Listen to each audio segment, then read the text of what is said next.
أعوذ بالله من الشيطان الرجيم بسم الله الرحمن الرحيم அஸ்ஸலாமு அலைக்கும் வரஹ்மத்துல்லாஹி தஆலா வபரகாத்துஹு. 5 நிமிட மதரசாவில் இருந்து ஒரு சிறிய தகவலை உங்களுடன் பகிர்ந்து கொள்கிறேன். ஆரம்பமாக இஸ்லாமிய வரலாறு. ஜாஃபர் ரலியல்லாஹு அன்ஹு அவர்கள் மதீனா வருகை. ஜாஃபர் ரலியல்லாஹு அன்ஹு மற்றும் அவர் மனைவி அஸ்மா பின்த் அமீஸ் ஆகியோர் 14 ஆண்டுகள் அபஸாவில் வசித்த பின்பு ஹிஜ்ரி 7ஆம் ஆண்டு மதீனா வந்தனர். அன்று தான் அன்னலாரும் கைஃபரை வென்று மதீனா வந்திருந்தனர். ஜாஃபர் ரலியல்லாஹு அன்ஹு அவர்களின் வருகையால் மட்டில்லா மகிழ்ச்சி அடைந்த நபிகளார் அன்னலாரை நெஞ்சோடு ஆறத் தழுவி நெற்றியில் முத்தமிட்டு, எனக்கு ஏற்பட்டுள்ள மகிழ்ச்சி ஜாஃபரின் வருகையாலா அல்லது கைஃபரின் வெற்றியாலா என்று என்னால் சொல்ல முடியவில்லை என்றார்கள். இக்காலகட்டத்தில் ரோமாபுரி அரசன் 1,00,000 படையினரை முஸ்லிம்களை தாக்குவதற்காக அனுப்பியிருந்தான். இதை எதிர்கொள்வதற்காக 3000 பேர் கொண்ட முஸ்லிம் படையை ஜாஃபர் ரலியல்லாஹு அன்ஹு அவர்கள் உள்பட அண்ணன் நபி ஸல்லல்லாஹு அலைஹி வஸல்லம் அவர்கள் அனுப்பினார்கள்.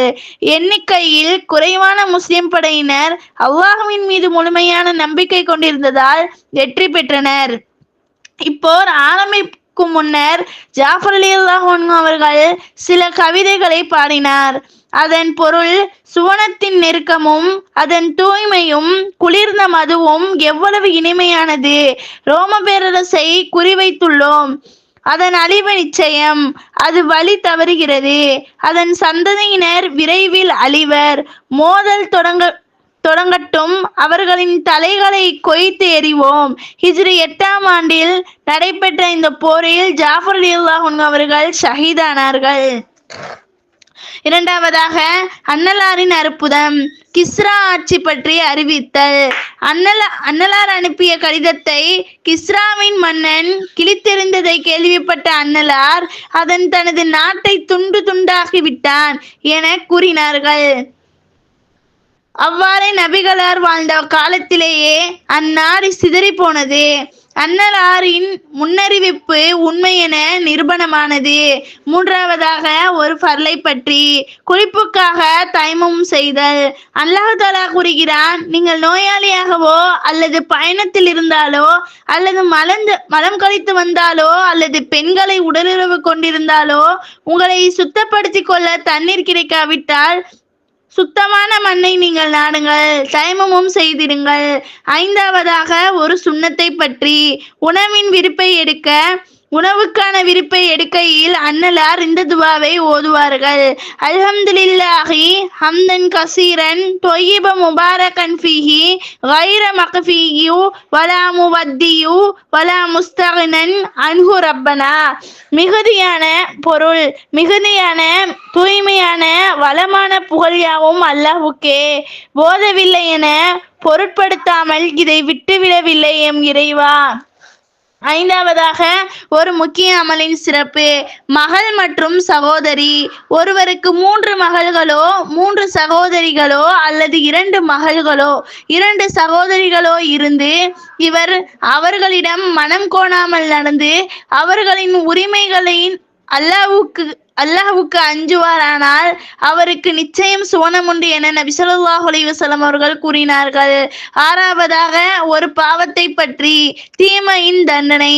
அல்லாஹ் தஆலா கூறுகிறான், எவர்கள் முஸ்லிம்களிடையே மானக்கேடான விஷயங்கள் பரவ வேண்டும் என விரும்புகிறார்களோ அவர்களுக்கு நிச்சயமாக இம்மையிலும் மறுமையிலும் நோவினை செய்யும் வேதனை உண்டு. அல்லாஹ் யாவற்றையும் அறிகிறான், நீங்கள் அறிய மாட்டீர்கள். ஏழாவதாக, உலகத்தை பற்றி. உலகின் மாய தோற்றம். அல்லாஹ் தஆலா கூறுகிறான், அவர்கள் இந்த உலக வாழ்வில் இருந்து அதன் புறத்தோற்றத்திலேயே அறிகிறார்கள், ஆனால் அவர்கள் மறுமையை பற்றி அலட்சியமாக இருக்கிறார்கள். எட்டாவதாக, மறுமையை பற்றி. நரகத்தின் பாம்பு. நரகத்தில் நீளமான கழுத்துடைய ஒட்டகை அளவிலான பாம்புகள் உள்ளன.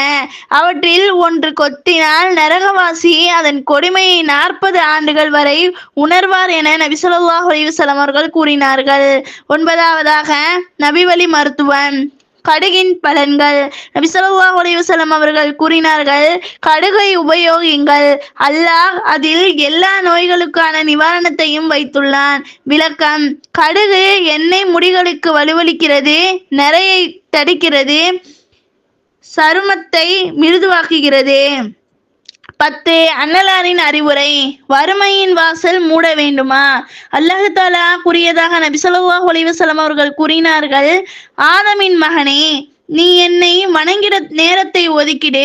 உலக ஆசையை உனது உள்ளத்திலிருந்து நான் வெளியேற்றி வறுமையின் வாசலையும் அடைத்து விடுவேன்.